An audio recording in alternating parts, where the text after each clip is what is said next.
The Ego and the ID 1923. The present discussions are a further development of some trains of thought which I opened up in Beyond the Pleasure Principle, 1920G, and to which, as I remarked there, my attitude was one of a kind of benevolent curiosity. In the following pages, these thoughts are linked to various facts of analytic observation, and an attempt is made to arrive at new conclusions from this conjunction. In the present work, however, there are no fresh borrowings from biology, and on that account it stands closer to psychoanalysis than does Beyond the Pleasure Principle. It is more in the nature of a synthesis than of a speculation, and seems to have had an ambitious aim in view. I am conscious, however, that it does not go beyond the roughest outline, and with that limitation I am perfectly content.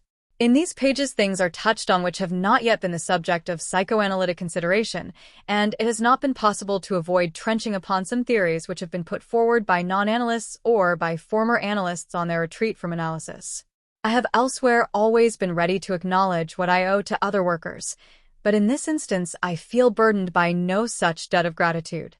If psychoanalysis has not hitherto shown its appreciation of certain things, this has never been because it overlooked their achievement or sought to deny their importance, but because it followed a particular path, which had not yet led so far. And finally, when it has reached them, things have a different look to it from what they have to others. Contend to the ego and the ID. Pathological research has directed our interest too exclusively to the repressed. We should like to learn more about the ego, now that we know that it, too, can be unconscious in the proper sense of the word. Hitherto, the only guide we have had during our investigations has been the distinguishing mark of being conscious or unconscious. We have finally come to see how ambiguous this can be. Now, all our knowledge is invariably bound up with consciousness. We can come to know even the UCS only by making it conscious. But stop, how is that possible? What does it mean when we say making something conscious? How can that come about? We already know the point from which we have to start in this connection. We have said that consciousness is the surface of the mental apparatus, that is, we have ascribed it as a function to a system which is spatially the first one reached from the external world, and spatially not only in the functional sense but, on this occasion, also in the sense of anatomical dissection. Point superscript 1. Our investigations, too, must take this perceiving surface as a starting point. All perceptions which are received from without, sense perceptions, and from within, what we call sensations and feelings, are CS from the start. But what about those internal processes which we may roughly and inexactly sum up under the name of thought processes? They represent displacements of mental energy, which are affected somewhere in the interior of the apparatus as this energy proceeds on its way towards action. Do they advance to the surface, which causes consciousness to be generated? Or does consciousness make its way to them? This is clearly one of the difficulties that arise when one begins to take the spatial or topographical idea of mental life seriously. Both these possibilities are equally unimaginable. There must be a third alternative. I have already in another place, superscript 1, suggested that the real difference between a UCS and a PCS idea, thought, consists in this, that the former is carried out on some material which remains unknown, whereas the latter, the PCS, is in addition brought into connection with word presentations. This is the first attempt to indicate distinguishing marks for the two systems, the PCS and the UCS, other than their relation to consciousness. The question, how does a thing become conscious, would thus be more advantageously stated. How does a thing become preconscious? And the answer would be, through becoming connected with the word presentations corresponding to it. These word presentations are residues of memories. They were at one time perceptions, and like all mnemic residues, they can become conscious again. Before we concern ourselves further with their nature, it dawns upon us like a new discovery that only something which has once been a CS perception can become conscious, and that anything arising from within, apart from feelings, that seeks to become conscious must try to transform itself into external perceptions. This becomes possible by means of memory traces. We think of the mnemic residues as being contained in systems which are directly adjacent to the system PCS, so that the cathexes of those residues can readily extend from within onto the elements of the latter system. We immediately think here of hallucinations, and of the fact that the most vivid memory is always distinguishable both from a hallucination and from an external perception, but it will also occur to us at once that when a memory is revived, the cathexis remains in the mnemic system, whereas a hallucination, which is not distinguishable from a perception, can arise when the cathexis does not merely spread over from the memory trace onto the PSPT element, but passes over to it entirely. Verbal residues are derived primarily from auditory perceptions, so that the system PCS has, as it were, a special sensory source. The visual components of word presentations are secondary, acquired through reading, and may to begin with be left on one side.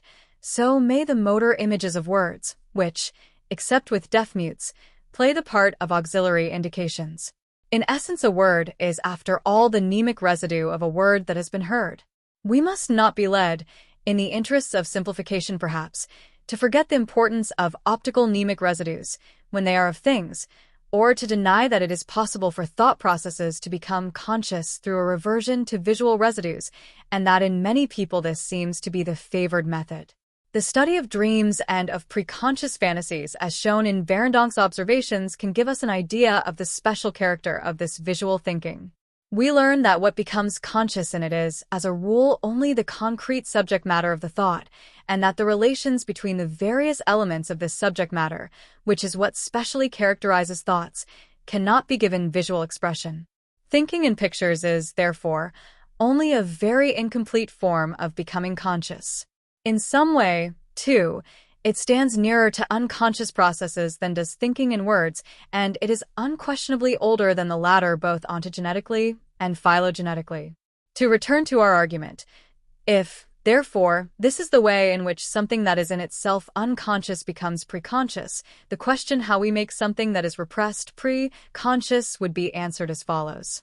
It is done by supplying PCS intermediate links through the work of analysis. Consciousness remains where it is, therefore, but, on the other hand, the UCS does not rise into the CS. Whereas the relation of external perceptions to the ego is quite perspicuous, that of internal perceptions to the ego requires special investigation. It gives rise once more to a doubt whether we are really right in referring the whole of consciousness to the single superficial system PSPTCS. Internal perceptions yield sensations of processes arising in the most diverse and certainly also in the deepest strata of the mental apparatus. Very little is known about these sensations and feelings.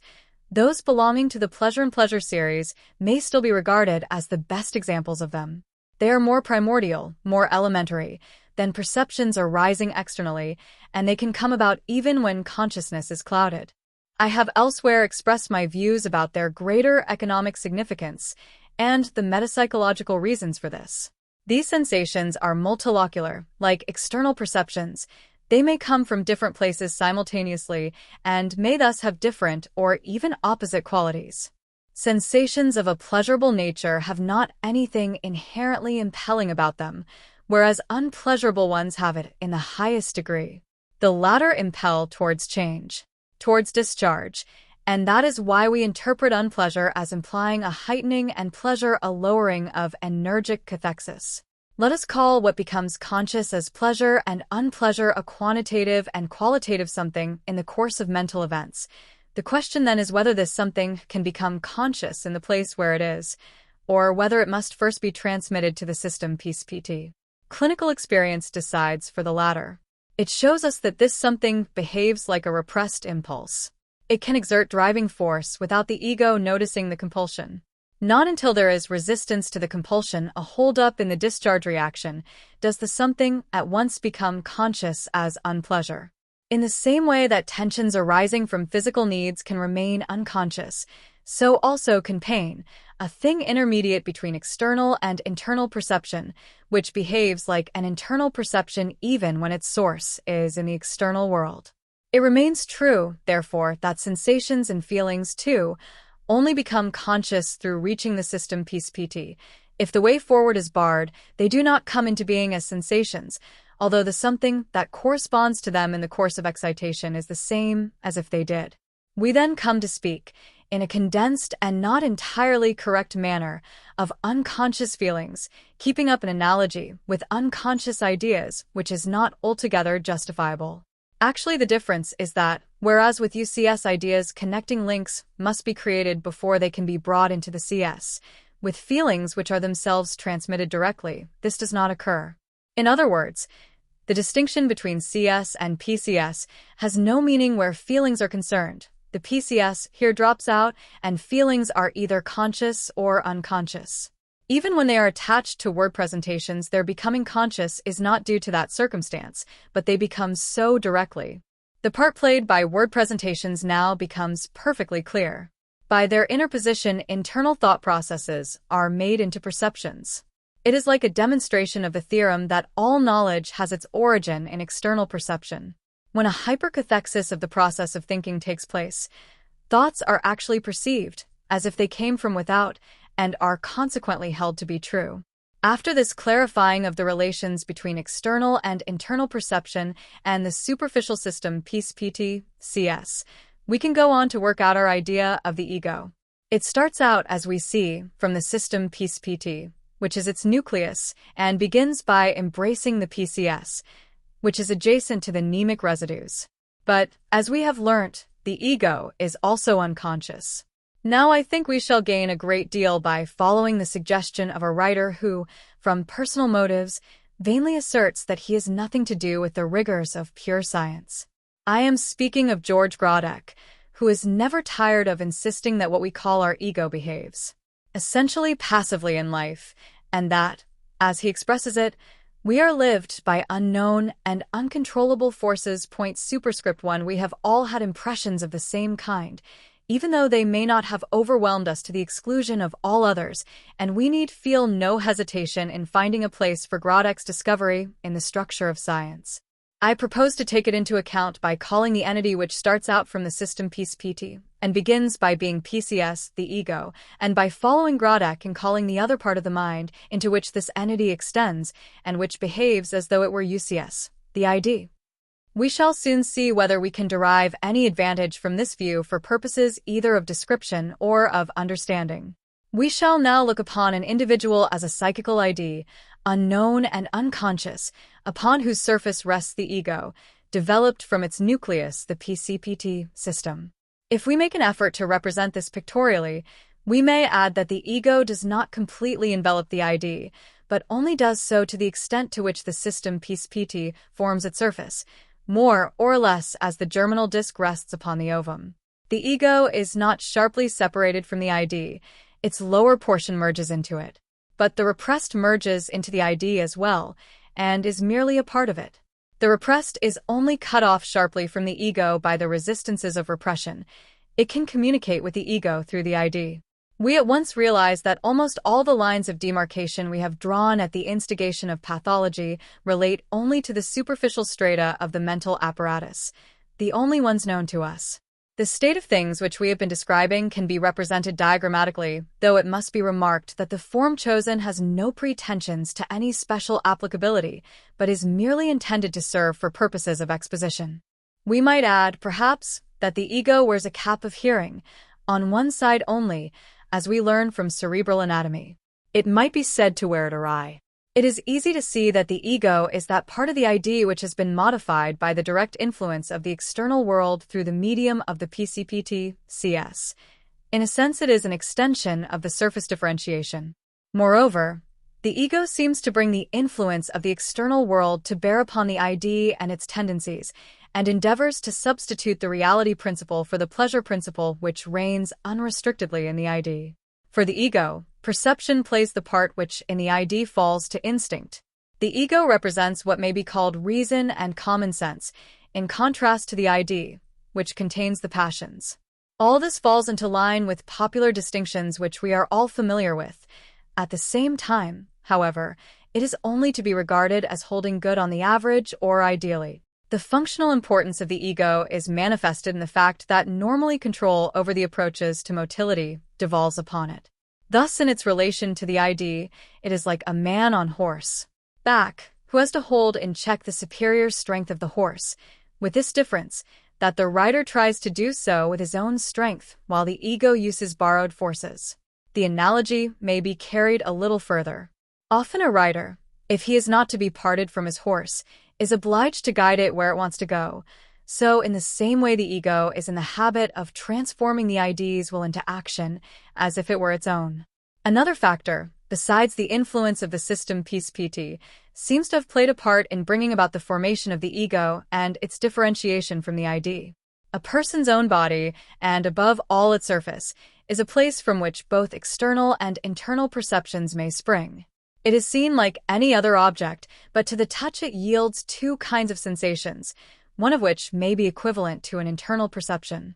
Psychophysiology has fully discussed the manner in which a person's own body attains its special position among other objects in the world of perception. Pain, too, seems to play a part in the process, and the way in which we gain new knowledge of our organs during painful illnesses is perhaps a model of the way by which in general we arrive at the idea of our body. The ego is first and foremost a bodily ego. It is not merely a surface entity, but is itself the projection of a surface. If we wish to find an anatomical analogy for it, we can best identify it with the cortical homunculus of the anatomist, which stands on its head in the cortex, sticks up its heels, faces backwards, and, as we know, has its speech area on the left-hand side. The relation of the ego to consciousness has been entered into repeatedly, yet there are some important facts in this connection which remain to be described here. Accustomed as we are to taking our social or ethical scale of values along with us wherever we go, we feel no surprise at hearing that the scene of the activities of the lower passions is in the unconscious. We expect, moreover, that the higher any mental function ranks in our scale of values, the more easily it will find access to consciousness assured to it. Here, however, psychoanalytic experience disappoints us.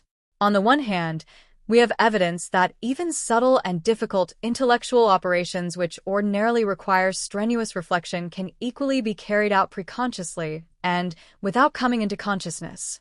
Instances of this are quite incontestable. They may occur, for example, during the state of sleep, as is shown when someone finds, immediately after waking, that he knows the solution to a difficult mathematical or other problem with which he had been wrestling in vain the day before. Superscript 1. I was quite recently told an instance of this which was, in fact, brought up as an objection against my description of the dream work. There is another phenomenon, however, which is far stranger. In our analyses, we discover that there are people in whom the faculties of self-criticism and conscious mental activities, that is, that rank as extremely high ones, are unconscious and unconsciously produce effects of the greatest importance. The example of resistance remaining unconscious during analysis is therefore by no means unique.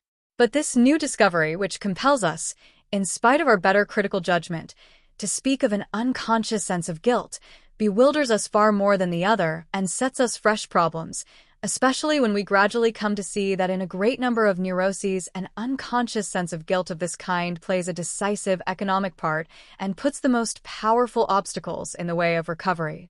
If we come back once more to our scale of values, we shall have to say that not only what is lowest but also what is highest in the ego can be unconscious. It is as if we were thus supplied with a proof of what we have just asserted of the conscious ego, that it is first and foremost a body ego.